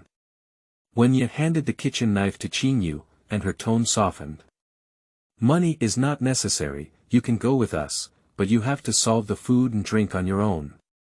Her family of 5 is struggling, and it is impossible for her to raise another 5. Zhao Qiandun was overjoyed and repeatedly exclaimed, while carrying the copper coins into his waist and moving his youngest son to another place. Then, the couple made a bunk and quickly lay down. Wenya was responsible for guarding for the night. She asked Qingyu to take out the sticks, wood, and other materials she had collected along the way, and then found a slightly brighter spot to start cutting and chopping. End of this chapter. Chapter 9. Diving a hexagram every day. You are listening at novelfull.audio. Chapter 9. Diving a hexagram every day. The next day, as soon as Mao arrived, a family of 5 got up. And they came together, and the Zhao Qian family also followed. Not much food, everyone just took a few sips of water to cushion their stomachs. At the time of departure, Wenya handed each of her family a cane, which she had done overnight. The mountain road is difficult to navigate, and with Zhao Qian and his family around, in order to cover up their ears and eyes, they carry things like pots, water, and shops on their backs. This cane comes just in time. Qingyu picked up a few stones and casually threw them onto the ground. After a moment, he said, "The heavens and the earth are peaceful, and the heavens and the earth are connected. Today has been quite smooth." Right. Red Peach reacted and excitedly rubbed against Qingyu's wrist. From now on, before setting off every day, divine it first to avoid sudden disasters like last night. Zhao Qian and his wife next to him were so shocked that they stared and opened their mouths. How could such a young child still understand divination? But looking back at all the things that happened yesterday, not to mention the ferocity of this daughter-in-law, what's even more puzzling is that this little girl. Yesterday, it was clear that their men had restrained the girl with sickles, but later they watched as she calmly walked away from the edge of the knife. At first, they thought the person had intentionally released the little girl, but when the girl's family left, they went to ask the person and they said they only felt stiff and unable to move. Who would believe such a strange thing? Everyone only thought it was the person who dared not recognize it. But now, thinking about it, Zhao Qian's scalp couldn't help but tingle. It's hard to say that this little girl is really hiding and not leaking. After thinking so, Zhao Qian became even more convinced that following this family was the most correct decision he had ever made, and when he looked at the little girl again, his gaze was no longer on the children, but on the level of an expert. Although there are many divinations and divinations these days, there are more bachelors, most of whom are scams. However, this little girl gives a very calm feeling, especially those eyes, calm and simple. Upon closer inspection, it doesn't seem like a child's gaze, but rather has a wise insight into everything. Zhao Qian looked at his 3 children again and couldn't help but shake his head. He couldn't help but feel that he was falling behind. After packing up, the group followed the southeast up and down the mountain. Traveling in the mountains is naturally slow, but occasionally you can see some wild vegetables along the way. Along the way, you have also accumulated a handful in your hand. Moreover, the mountain was not particularly high. After only walking for more than 2 hours, they got down the mountain. What's even more unexpected is that as soon as they got down the mountain, it was the main road.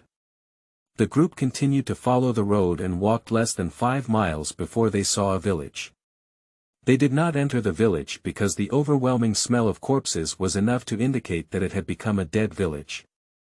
Under the gloomy sky, there were some crows and vultures hovering over the village, chirping in a heart-wrenching manner. No one spoke, they knew it must have been done by that group of bandits. Belan village and Shangshui village escaped death due to the protection of nobles, but more villages were brutally slaughtered. Qingyu looked at the increasingly distant village, her heart full of mixed feelings. There used to be many happy songs and laughter here, but in a chaotic world, the world had already become hell. She knew even better that what she saw now was just the tip of the iceberg in a chaotic world. The road ahead, as predicted by the hexagram, did not encounter anything, which finally put the heart of Zhao Qian's family at ease and made Zhao Qian firmly believe that this thin and small girl was indeed an expert. At noon, the group found a cool place to rest, carried tree bark noodles in the wind, and set fire to tenon. Soon, a pot of noodles became lumps, and they threw wild vegetables they had found on the way in. Although it didn't taste much, they were full. Zhao Qian's family also smashed a lot of tree bark powder last night, and in the past few days, they have rarely had enough to eat. The whole family showed a long-lost joy on their faces, and the three children were playing and chasing each other.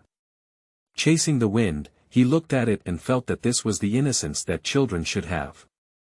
Looking at his three children, he felt that he could not enjoy the joy of family in this lifetime. Zhao Qian wanted to find a topic to chat with this family more, so he expressed gratitude to Zhu Feng and said, "Thanks to my brother's family yesterday. If it weren't for your reminder, we would still be hungry until now." After a pause, he felt guilty and said, "I hope you don't blame me for yesterday's incident at noon.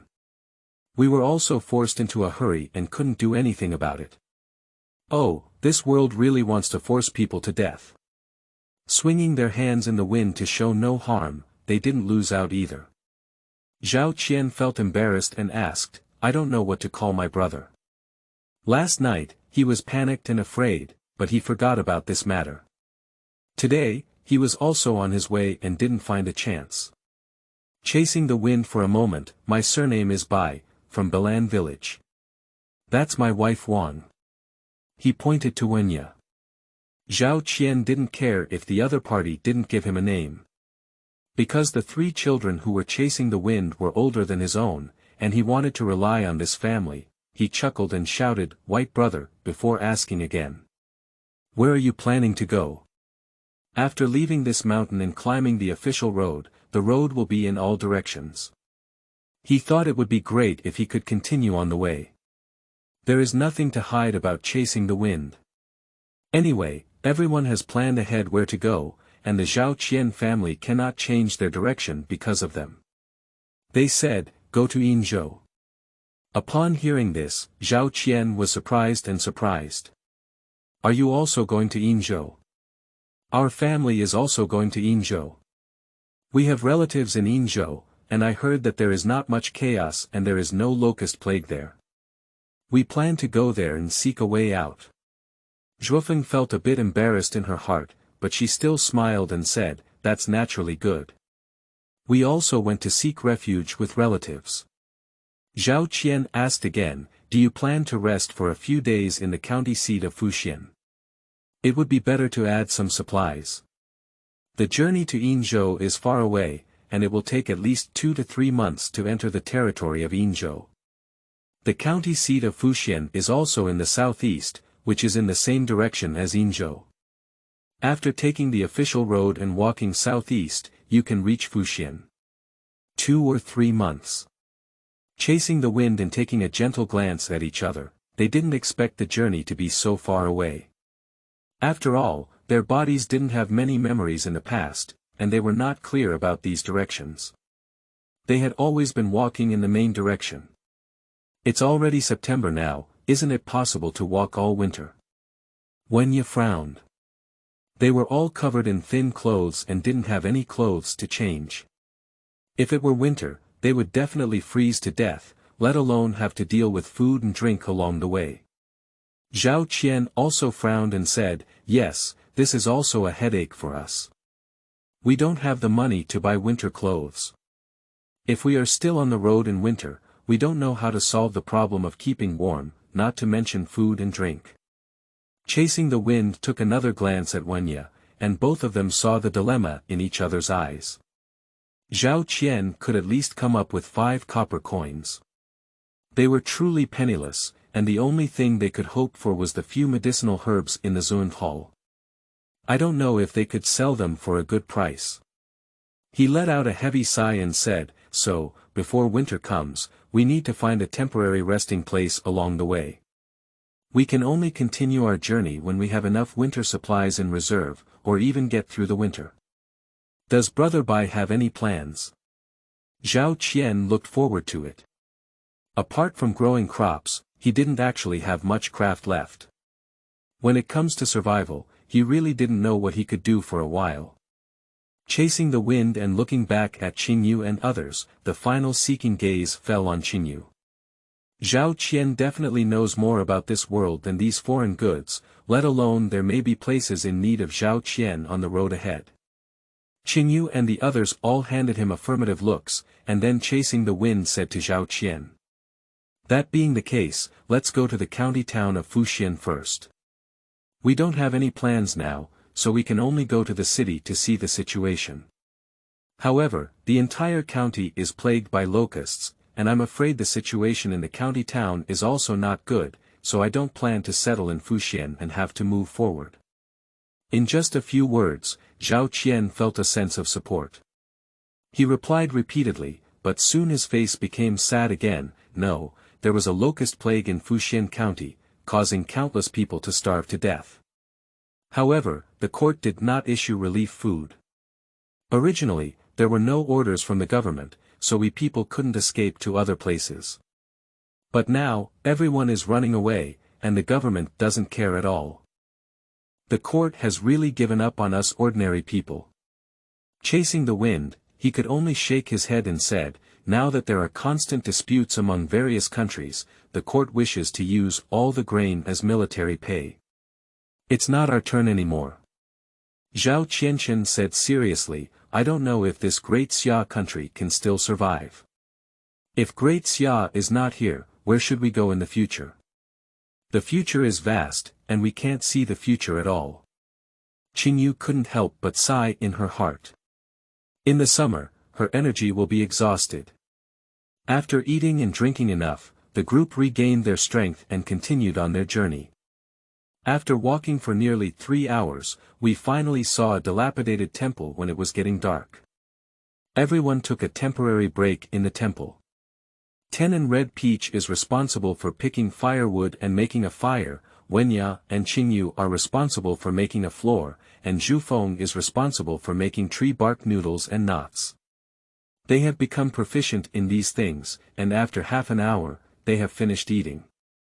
Then they start to divide their work and continue making tree bark noodles, preparing for the next few days of eating.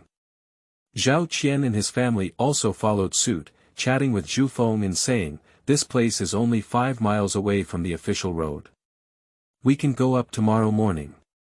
Chasing Feng didn't have these maps in his mind, so he asked, after taking the official road, how long will it take to get to Fu County? It's not far. It's about 20 miles road and you can get there in half a day. That's good. Chasing the Wind, I breathed a sigh of relief. I suddenly realized that there are quite a few words in this chapter, end of this chapter. Chapter 10. Discovering the Taste of Money. You are listening at novelfull.audio. Chapter 10 Discovering the Taste of Money. Considering that it was not far from Fuxian County, everyone slept until Chengqing this morning and gradually got up.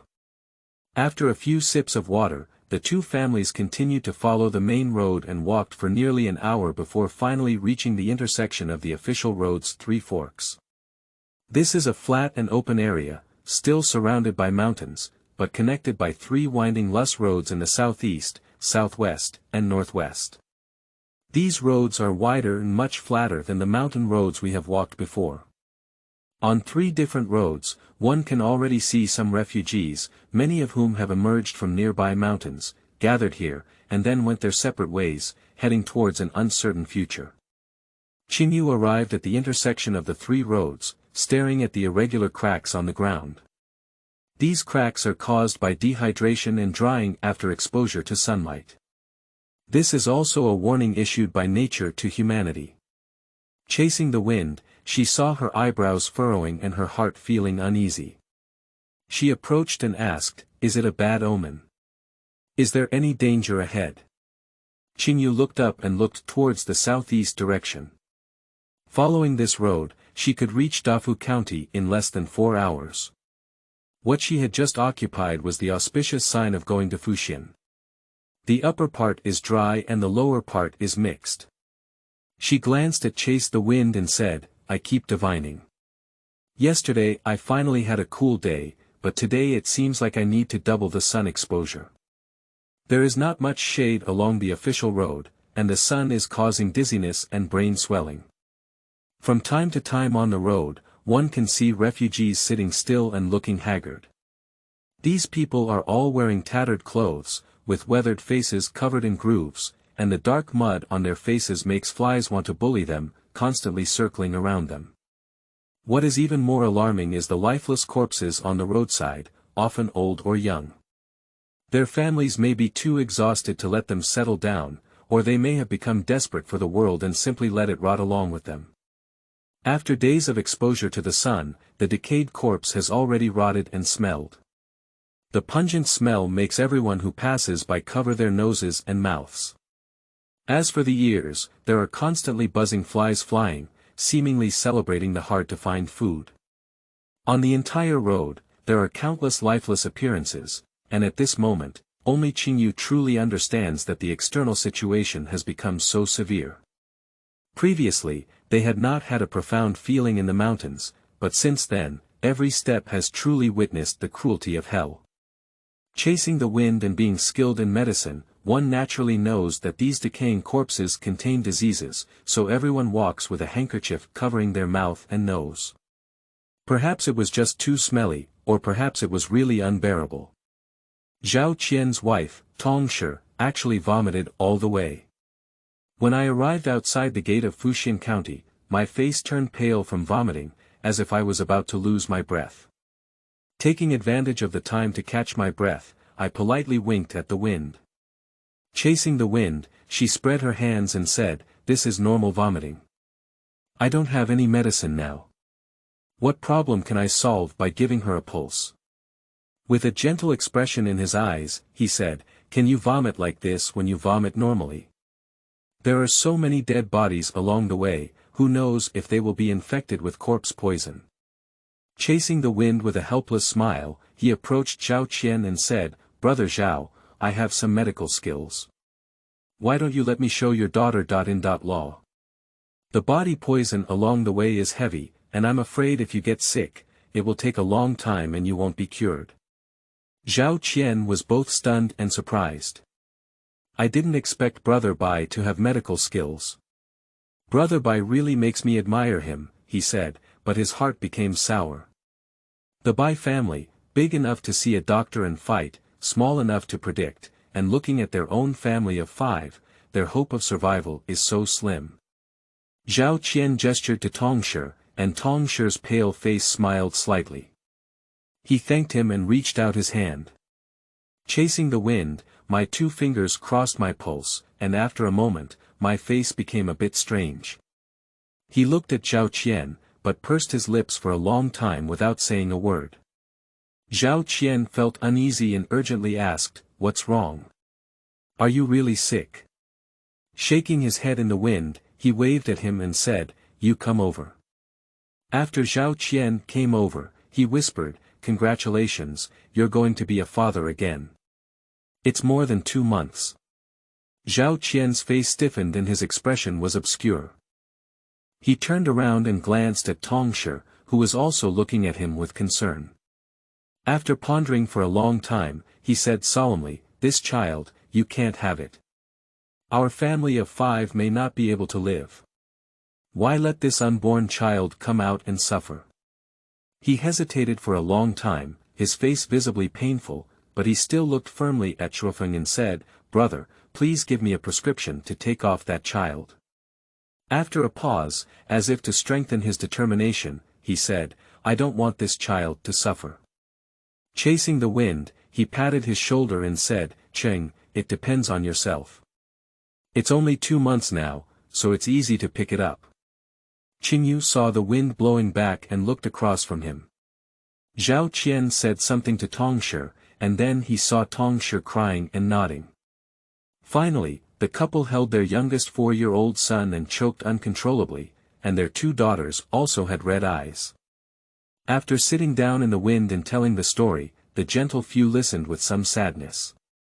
After all, it was a life, but now they were forced to be suffocated in reality, but if not, it would be too cruel to let that child be born. The so-called choice is just a matter of choosing the lighter of 2 harms when they meet. After finally calming down on Tong's side, Zhao Qian apologetically came to chase the wind and said, "Let's go, let's enter the city." Qingyu shook her head and said, "We can't enter this city. We can't enter this city." She got up and walked non-stop on the open space in front of the city gate, finally stopping at a nearby position. "Qiangong high position, we stand here." Chasing the wind, the 4 of them could understand, but Zhao Qian and his family were all confused. However, knowing that this little girl knew the art of divination, they thought she had some kind of way. He felt embarrassed to ask a little girl, so he asked Chase the Wind, "Brother Bai, what does this mean?" Chasing the wind and following the gentle group towards the location of clear rain, she said, "This is the living space. There is a major disaster at the entrance of this city today. We can stand on the living space to avoid the disaster." "A major disaster? What kind of disaster will there be?" Zhao Qian felt uneasy in his heart. Just as he finished asking, he heard a commotion. He followed the sound and saw a large crowd suddenly surging out of the city gate. These people, with good conditions, are carriages, sedan chairs, and flatbed carriages, while those with poor conditions are carrying baskets and poles. However, whether it is the carriage or the person, they are all childcare and running with their mother and family. Someone ran slowly and was pushed from behind before falling. This fall, along with a bunch of people behind, tripped over them. The people behind didn't care and stepped directly on these people. In just a few short breaths, a serious stampede accident occurred at the originally calm city gate. A large number of people kept surging out of the city, and the space at the gate was limited. Many elderly, children, and even young people fell to the ground and were mercilessly trampled by those behind. Even worse, once these people fall, it is difficult for them to get up again because there is always a constant stream of people moving forward. For a moment, the screams, cries, and screams at the city gate shook the heavens and earth, and the situation was terrifying. Zhao Qian's family was so shocked that they forgot to breathe. Zhao Qian was sweating cold sweat all over, and a sense of fear lingered in his heart. If they had just entered the city, his 3 children would probably have died under these merciless feet. Qingyu looked at the people who screamed incessantly, took a deep breath, closed her eyes, and said, repeated hexagrams. Repeatedly, with the intention of trampling. At least 1,000 people will be killed or injured at the entrance of this city today. Qingyu looked at her family of 5, ragged and penniless. They also needed to survive and struggle to survive in this chaotic world. "Now, there is such an opportunity," she said. Repeated divination often leads to the transformation of Leakage, and many people here will be separated from their loved ones. She pointed to a woman dressed in luxurious attire not far away, who was coming out of the burden of a porter with a very reluctant expression. However, the porter ignored her and urged her to come down. After carrying the porter, she ran into the city again, and he had to hurry back to pick a second guest. These wealthy ladies are all clinging to their feet and difficult to walk, so they can only ask the porter to pick them out of the city. However, in order to make it, the porter will not really send them to the designated location. Anyway, they have collected the money in advance, as long as they leave the city, it is enough. These women are all ignorant and have little knowledge. When faced with a situation where a challenger abandons their son, they naturally feel helpless. There are quite a few people like this, and Qingyu has seen several women who are like headless flies being bumped back and forth but don't know what to do. She approached a woman in blue, sweet and lovely, and said in a milky voice, "Sister, you can't wait for your family here. Give me 20 copper coins, and I'll point you in a direction. Just wait there, and your family will soon come out to meet you." The woman in blue waved impatiently as she saw it was a little doll, dirty all over. "Go away, little beggar, don't touch me," she said. "This is a story from scratch. Do you expect it? Do you expect it? If you expect it, just collect it." End of this chapter.